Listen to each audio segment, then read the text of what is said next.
नमस्कार दोस्तों, स्वागत है आपका SSC learning point by Singh sir. आज हम करेंगे 27 की शिफ्ट 2 का पेपर। ठीक है, 26 नंबर का सेट है और टोटल 53 है, तो ऑलमोस्ट आधे कर लिए हम लोगों ने।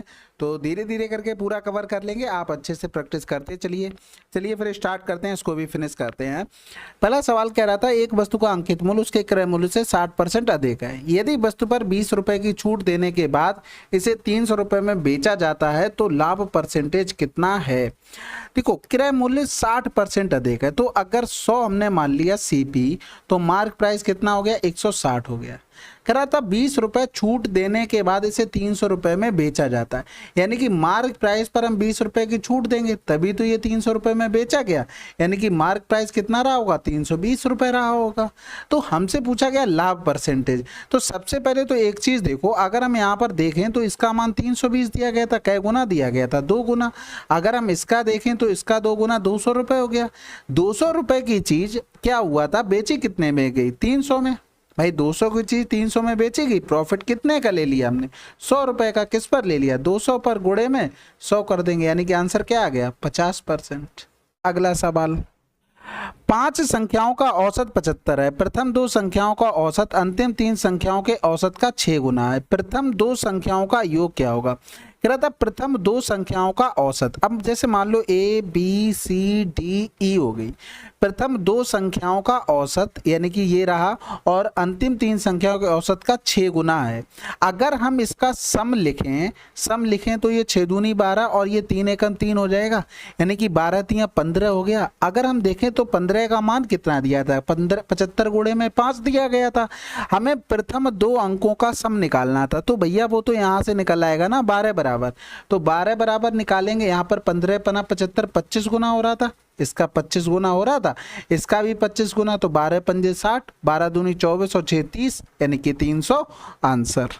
अगला सवाल, यदि एक निश्चित धनराशि साधारण ब्याज पर 7 वर्ष 3 माह में स्वयं की 3 गुनी हो जाती है तो वार्षिक ब्याज की दर बतानी है। स्वयं की 3 गुनी हो गई, यानी कि 1 से 3 हो गई, तो ब्याज क्या रुपए मिला, 2 रुपए का मिला। अब 7 वर्ष 3 माह, यानी कि इसको लिख सकते हैं 7 प्लस में 3 बटे में 12, 3 चौकू 12, यानी कि 7 चौक 28 और 1 29 बटे में 4 वर्ष। तो भैया एक ये हो गया हमारे पास प्रिंसिपल, 29 बटे में 4 हमारे पास टाइम हो गया, रेट हमको निकालनी थी, और 2 ब्याज मिला, यानी कि आर बराबर कितना हो गया, 4 दूनी 800 बटे में 29 हो गया। और 29 का टेबल तो ऐसे याद नहीं है, तो यहाँ पर ऐसे लिख लेते हैं, 29 800 हो गया। ठीक है, अब ऑप्शन में सब में 2 था, स्टार्टिंग में 3 भी था, लेकिन 3 करोगे तो 3 नेम 27, 3 दूनी 6 और 2 8 हो गया, यानी कि ज्यादा हो जाएगा 80 से, तो ये तो ऑप्शन हटा दो। 2 बार करेंगे तो ये 58 हो गया, 10 से 8 गया तो 2 हो गया, और 7 से 5 गया तो 2, फिर उतारा लिया 0 पे। दूसरे नंबर पे सबसे बड़ा लिखा हुआ 9।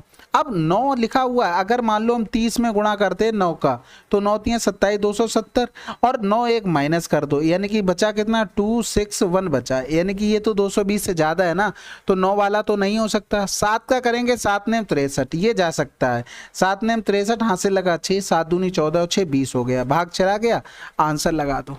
अगला सवाल करें, चलो फिर। एक संभाव त्रिभुज का क्षेत्रफल ज्ञात कीजिए जिसकी भुजा की लंबाई इतनी है। कै गुना है, 2 का 5 गुना, 55 25 कहीं लिखा, आंसर। हमेशा ध्यान रखो, अगर साइड 2 है तो एरिया होगा √3, अगर साइड 4 हो गई, कै गुना हो रहा था, 2 गुना, तो इसी का स्क्वायर चिपका दो √3 के साथ, एरिया हो गया जब साइड 4 है। अगर 8 हो गई साइड, तो कै गुना हो रहा था भैया, 4 गुना, 4 का स्क्वायर 16 चिपका दो √3। भाई यहाँ पर क्या हुआ था, 2 का कै गुना हो गई, 5 गुना हो गई, तो 5 का स्क्वायर 25 और √3 चिपका दो, साथ में एरिया आ गया। बाकी तो फार्मूला होता है √3/4, ए स्क्वायर का मतलब 10 हो गया, गुणे में 10 हो गया, यानी कि ये कितना आ जाएगा, 25 √3 आ जाएगा, बात खत्म हो गई। ठीक है, ऐसे भी कर सकते हो फार्मूले से। अगला सवाल, 25% छूट के बाद जूतों की एक जोड़ी इतने रुपए में बेची जाती है, जूतों का अंकित मूल्य ज्ञात कीजिए। भाई 25% छूट के बाद, यानी कि छूट किस पर दी जाती है, हमेशा मार्क प्राइस पर, तो हमसे मार्क प्राइस ही पूछा, तो 100 का मान निकाल लो।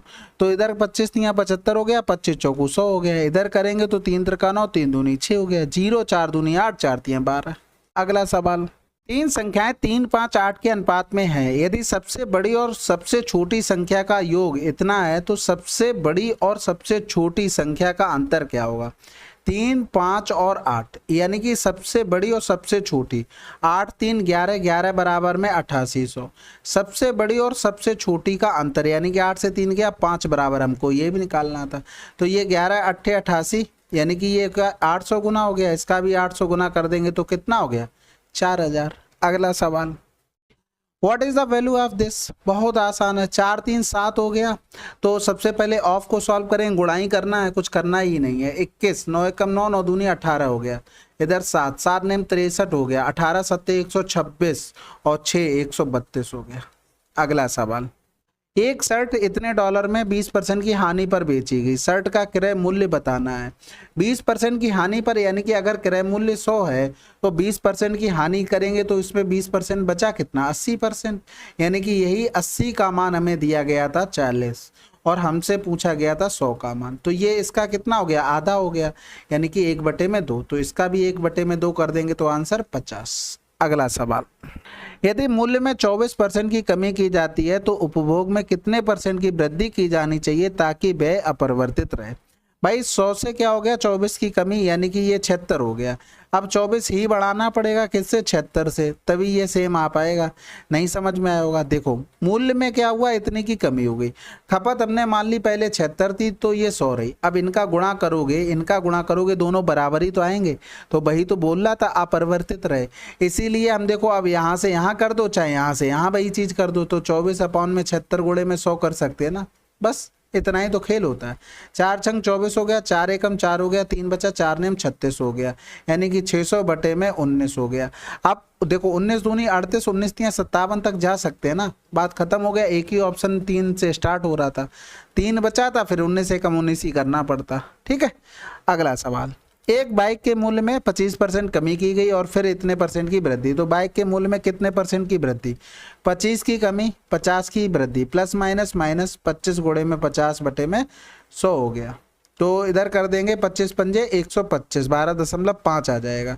और इधर हो गया प्लस का 25 माइनस का 12.5 और इनका डिफरेंस करेंगे तो प्लस का 12.5, यानी कि ये क्या होगा, वृद्धि होगी। अगला सवाल, 45 की चाल से चल रही एक बाइक 4 घंटे में एक निश्चित दूरी तय करती है। यदि इसकी चाल में 20 किलोमीटर प्रति घंटा की कमी कर दी जाए तो समान दूरी तय करने में कितना समय लगेगा। देखो दूरी तो समान हो गई तो हम रेशियो पर काम कर लेते हैं। पहले 45 थी, फिर 20 स्पीड कम कर दी तो बची कितनी 25, यानी कि अगर हम देखें टाइम का रेशियो तो 25 और 45 हो जाएगा। बिल्कुल हो जाएगा क्योंकि अपोजिट होता है। 25 बराबर हमको 4 घंटे थे तो 45 बराबर हमें निकालना था। 55 25 5 ने 45 हो गया, यानी कि 9 चौक 36/5। अब ये मिनट में बनाना पड़ेगा ऑप्शन में, तो ये 12 हो गया, 12 छंग 72 हो गया, 12 तियां 36 और 7 43, यानी कि 432 मिनट आंसर आ गया। ठीक है, बिल्कुल आसान था। अगला सवाल, एक व्यक्ति को इतने रुपए में एक पुस्तक बेचने पर 35% की हानि होती है। 20% का लाभ अर्जित करने के लिए उसे पुस्तक को किस मूल्य पर बेचना होगा। 35% की हानि यानी कि 65 का मान दिया गया था 2860, 20% लाभ यानी कि 120 का मान हमें निकालना था। तो देखो यहाँ से 13 से कुछ कटेगा क्या, 13 पंजे 65, 13 दूनी 26, ठीक है, 13 दूनी 26, 13 दूनी 26। इधर कर देंगे तो 5 को 20, 5 को 20 हो गया, यानी कि 0, 12 चौक 48, 12 चौक 48, 4 52 आंसर। अगला सवाल, M और N मिलकर एक काम को 40 दिनों में M N से 50% अधिक कुशल है, तो M अकेले उसी काम को कितने दिनों में पूरा कर सकता है। देखो 50% अधिक कुशल है, 50% मतलब होता है 1/2, यानी कि N अगर 2 है तो ये 1 अधिक होगा यानी कि 3 होगा। भाई 2 से 1 हमने बढ़ा दिया। अब दोनों मिलकर यानी कि दोनों की एफिशिएंसी 5 हो गई, 3 2 5, 40 के दिनों में कर रहे थे तो ये बन गया क्या, टोटल वर्क। अब M अकेले कितने दिनों में करेगा, तो 3 से भाग कर दो, यानी कि 200/3 आंसर। अगला सवाल, प्रिंस रमन से 3 गुना अच्छा कारीगर है और इसीलिए वह एक काम को रमन से इतने दिन कम में पूरा कर सकता है। वे दोनों मिलकर उस काम को कितने दिनों में पूरा कर सकते हैं। भाई प्रिंस और रमन ये 3 गुना अच्छा कारीगर है, ये आ गई इफिशियंसी। अगर इनका हम टाइम निकालें तो इफिशियंसी का जस्ट अपोजिट। हमने आपको एक चीज बताई थी, ए काम कर रहा है x दिन में, बी काम कर रहा है y दिन में, और बोल दे कि a प्लस बी कितने दिनों में करेगा, तो एक्स वाई अपॉन में x प्लस वाई करते हैं। यानी कि वही चीज हम यहाँ से कर दें, ये दोनों मिलकर कितने दिनों में करेंगे, 3 गुणे में 1/3 प्लस का 1 कर सकते हैं, बस। अब इनके हमारे हिसाब से टाइम में डिफरेंस 2 था, क्वेश्चन में इसी का मान 28 दिया था और 3/4 का मान हमें निकालना था। तो ये कै गुना हो रहा था, 14 गुना में, यानी कि 3/4 का भी हम 14 गुना कर देंगे। तो 14 तियाँ 42/4 हो गया, यानी कि 4 एकम 4, भाग जाएगा नहीं 0, 4 पंजे 20, यानी कि 10.5 दिन आंसर। अगला सवाल, अब इसमें हमें एलसीएम निकालना। देखो हम फ्रैक्शन बना लेते हैं, 12/10 हो गया, 18/10 हो गया, 20/10 हो गया, समझ गए होगे क्यों किया 20/10, 25/10 हो गया। एलसीएम पूछा गया तो ऊपर का एलसीएम नीचे का एचसीएफ, एचसीएफ पूछा जाता तो ऊपर का एचसीएफ नीचे का एलसीएम लेते। तो भैया सबसे पहले तो एचसीएफ तो 10 हो गया। अब ऊपर हमें देखना है कि क्या क्या हो सकता है। जैसे हमने 6 लिखा तो 6 में से 6 दूनी 12 हो गया, 6 तियाँ 18 हो गया। अब इसमें से 2 जा चुका है 6 में, लेकिन अभी हमारे पास 10 रह गया है यहाँ पर, और इधर तो अभी कुछ नहीं गया है, 25 का 25 ही रह गया। यानी कि अगर हम अब देखेंगे तो इन दोनों का अगर देखते हैं तो ये हो जाएगा 25 दूनी 50, ठीक है। इसका 3 और ऐड कर लो, यानी कि ये टोटल हमारे पास एलसीएम बना जाके, ठीक है। ये कैंसिल आउट हो गया, 5 छक्का 30, 3 90, यानी कि 90 आंसर आ जाए, ठीक है। अगला सवाल, अब ये सवाल देखना, ये हिंदी में गलत कर दिया है, ठीक है। अब यहाँ पर देखना, ये दिया गया था 5 4 3 के रेशियो में, if C is 18 less than the sum of A and B, यानी कि ए एंड बी का अगर हम सम करते हैं तो 5 4 9 हो गया, सी कितना हो गया 3 हो गया, इन दोनों में डिफरेंस 6, 6 बराबर में 18 दिया। Then what is the value of B, यानी कि हमें 4 बराबर निकालना था, यानी कि आंसर क्या आ जाएगा 12 आ जाएगा, ठीक है। अगला सवाल, सिंप्लीफिकेशन करना है। सबसे पहले तो डिवाइड कर लेते हैं, तो ये 2 2 2 हो गया, प्लस में यहाँ पर 8 एकम 8 हो गया, 8 चौक 32 हो गया, माइनस और 3 छक 18, 3 दूनी 6 1 7 हो गया 78, यानी कि घटाएंगे तो 0, 12 से 7 गया 5 हो गया, इधर 250 हो गया, 222 हो गया, आंसर आ चुका होगा 472। अगला सवाल, 36 संख्याओं का औसत 50 है, यदि हम प्रत्येक संख्या में से एक संख्या टी घटा दें तो औसत 27 हो जाता है। टी का मान हमने आपको बताया था, वो जैसा बोल दे, प्रत्येक संख्या में वो जैसा घटाने को बोले, जोड़ने को बोले, गुणा करने को बोले, भाग करने को बोले, वो एवरेज में तुरंत कर दो तो ये 27 हो जाता है, बात खत्म। अब ये आ जाएगा कितना 23 टी बराबर, खत्म हो गया।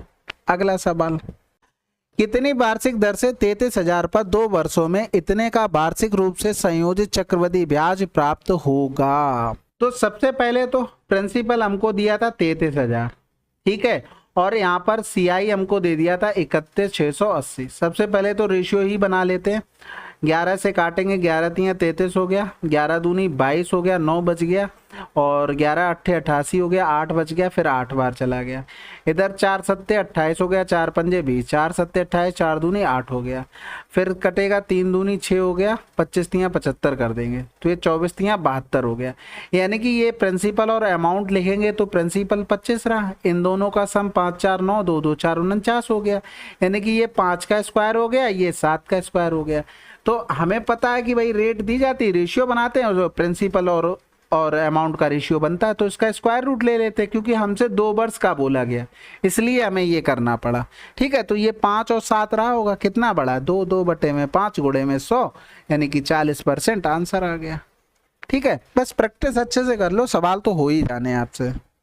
यदि संख्या ये 11 से विभाज्य है तो ए का मान हमें बताना है। भाई जोड़ लेते हैं अल्टरनेट टर्म, 5 3 8 हो गया, 8 4 12 हो गया, 6 4 10 हो गया, ए हो गया, यानी कि 10 प्लस का ए, यानी कि इन दोनों का डिफरेंस या तो 0 आ जाए या तो 11 हो जाए, तो 11 से विभाज्य होगा, तो एक ही जगह क्या रखेंगे 2 रख देंगे तो डिफरेंस 0 आ जाएगा, 11 से डिवाइड हो जाएगा, ठीक है।